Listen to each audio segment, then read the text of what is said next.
Second phase में sir, मैं क्या लौट होगा। रही हूँ, बहुत महत्वपूर्ण जानकारी दे रहे, मैं आपके पास आ रही हूँ। बड़ी खबर का पहले रुक कर लेते हैं। मिडिल ईस्ट जंग के बीच पाकिस्तान में फ्यूल संकट गहरा गया है। ये बड़ी खबर, स्कूल कॉलेज और सरकारी दफ्तरों के लिए सख्त निर्देश जारी कर दिए गए हैं। पाकिस्तान में स्कूल 2 हफ्ते के लिए बंद रहेंगे। सरकारी दफ्तर हफ्ते में सिर्फ 4 दिन ही खुलेंगे और सरकारी विभागों को मिलने वाले जो फ्यूल हैं उसमें 50% की कटौती भी की जाएगी।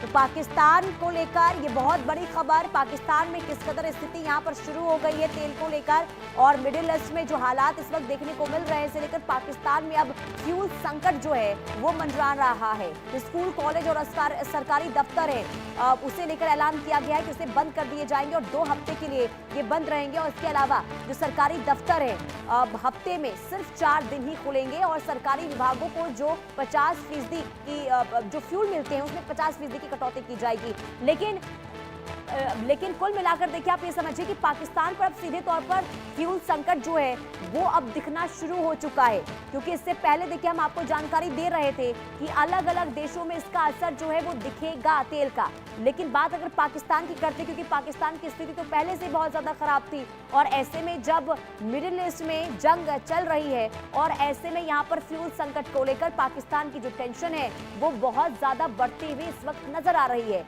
और इसे देखते हुए स्कूल कॉलेज और सरकारी दफ्तर जो है उसके लिए सख्त निर्देश जारी कर दिए गए हैं और पाकिस्तान में स्कूल 2 हफ्ते के लिए बंद रहेंगे। इसके अलावा जो सरकारी दफ्तर है उसके लिए 4 दिन ही खुलने रहने को लेकर ये आदेश जारी किया गया है। और इसके अलावा सरकारी विभागों को जो फ्यूल दिए जाते हैं उस पर भी 50% की कटौती करने का ऐलान किया गया है। और इसी के साथ ही अब ये बता देते हैं आपको कि अगर इसी तरीके से युद्ध चला तो आखिर स्थिति बाजार में, तेल बाजार में किस कदर देखने को मिलेगी। देखिए, एक नजर उन सभी युद्धों पर पहले डाल लेते हैं जिनमें तेल बाजार काफी ज्यादा प्रभावित हुआ है अगर लंबे दिनों तक युद्ध चला है। तो आइए ग्राफिक्स के जरिए हम आपको समझाते हैं और बताते हैं कि जब जब ऐसे हालात देखने को मिले हैं, युद्ध अगर चली है तो आखिर कहां कहां पर किस तरीके से असर हुआ है। और तेल बाजार आखिर काफी ज्यादा प्रभावित देखिए होता रहा है जब जब युद्ध चले हैं।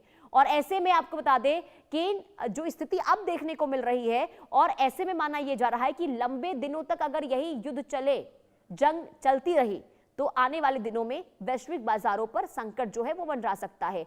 अब इन सभी ऐतिहासिक युद्धों में नजर डालते हैं जहां पर काफी उछाल, बहुत बड़ा उछाल जो है युद्ध के दौरान देखने को मिला है।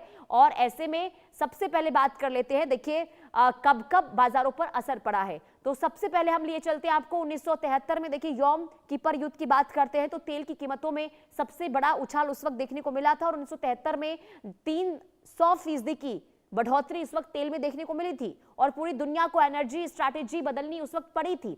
इसके अलावा बात 1978 से 81 की कर लेते हैं तो ईरानी क्रांति और ईरान इराक युद्ध उस वक्त हुआ था। और उस समय बता दें तो उस समय भी कुछ इसी तरीके से हालात देखने को मिले थे। जब ईरान में सत्ता बदलने पर सप्लाई ठप होने का डर हुआ तो उस समय कीमतें जो है वो काफी ज्यादा बढ़ती हुई नजर आई थी तेल की कीमतों में। तो ये स्थिति 1978 से 1981 की हम आपको बता रहे हैं। और उस वक्त देखिए किस तरीके से कीमतों में इजाफा हुआ था। 179% का बड़ा उछाल आया था तेल की कीमतों में। वहीं ईरान इराक जंग की बात करते हैं जो 1980 से 81 तक चली थी, तो उस समय देखिए 2 बड़े तेल उत्पादकों के बीच में लड़ाई हुई थी और कीमतें जो है 25% बढ़कर ज्यादा जो है महंगा होता हुआ नजर आया था। और ऐसे में अगर हम बात करते हैं तो खाड़ी युद्ध का दौर जब हुआ था, जब उस वक्त हमने देखा था कि गल्फ वॉर जब हुआ था 1990 और 91 में, तो उस समय आपको बता दें कि इसी तरीके से तेल की कीमतों में इजाफा हुआ था। यानी कि जब इराक ने कुवैत पर हमला किया तो सप्लाई का डर था कि बंद हो जाएगा और कीमतों में इजाफा हुआ था। और ऐसे में भारी तादाद में वहां पर, यानी कि अब जो उस समय की स्थिति थी वो 141% की जो ग्रोथ है तेल में वो देखने को मिली थी। बात अब 2002 से 2003 की कर लेते हैं क्योंकि उस वक्त इराक युद्ध देखने को मिला था और इस दौरान जो है कीमतें 40% बढ़ी थी और 25 से $35 तक ये जो कीमत है वो पहुंच गई थी। इसके बाद अब लीबिया संकट की बात कर लेते हैं जो हमने 2011 में देखा था। तो अफ्रीका के बड़े तेल उत्पादक देश में संकट जो है उस वक्त देखने को मिला था। कीमतें जो है 32% बढ़कर $125 तक पहुंच गई थी। और ऐसे में बात अब 2022 की, यानी कि रूस यूक्रेन जंग जो लंबे समय तक चली थी, 4 सालों तक चली थी, और ऐसे में रूस दुनिया का बड़ा एनर्जी एक्सपोर्टर है और कीमतें जो है 73% की बढ़ी थी और बढ़त के साथ ही $75 से सीधे $130 पर पहुंच गई थी। अभी ईरान इजराइल युद्ध चल रहा है और पुराने पैटर्न को दोहरा रहा है, यानी कि अगर ऐसे ही इजराइल ईरान अमेरिका युद्ध चलता है तो हो सकता है किसी तरीके से इजाफा जो है तेल की कीमतों में देखने को मिला था। यानी कि इतिहास इस बात का गवाह